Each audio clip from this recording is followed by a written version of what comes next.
ஆண்டு கொண்டு வந்த கிருபைக்காக முதலாவது நமக்கு நன்றி செலுத்துகிறேன். மேன்மைப்படுத்தி கனப்படுத்தி நடத்துவார். இந்த நாளில் விசேஷமாக நம்முடைய சோத்திரம் ஐக்கியத்துடைய பாற்றான் கௌரவ தலைவர் பேராயர் டாக்டர் மார்ட்டின் ஐயா அவர்கள் இப்பொழுது வாழ்த்துறை செய்தியை நம்முடைய மத்தியிலே கொண்டு வருவார்கள்.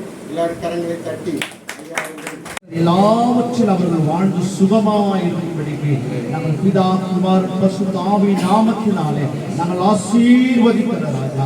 குடும்பத்தின் மேல் ஆசீர்வாத தங்கட்டான் இந்த ஆண்டில் அவர்களுக்கு கொடுக்கப்பட்ட வாக்குத்தத்தங்கள் ஆமென் என்று அப்படியாக நிறைவேறுகிறார்கள். நாங்கள் ஆசீர்வதிக்கிற ராஜா. இருதயத்தின் ஆழத்திலிருந்து உள்ளத்திலிருந்து நாங்கள் ஆசீர்வதிக்கிறோம். கர்த்தர் குடும்பத்தை ஆசீர்வதிப்பீராக. அவர்களுக்கு கொடுக்கப்பட்ட ஊழியத்தின் அழைப்புகளை கர்த்தர் ஆசீர்வதிப்பீராக. தரிசனங்களை கர்த்தர் நிறைவேற்றுவீராக. கர்த்தர் தாமே நீங்கள் வழிநடத்துகிறப்பா.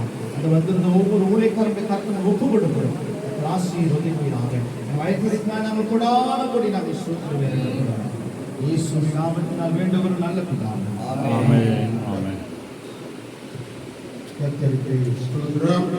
கிட்டத்தட்ட 24 பேர் கொண்ட குழு.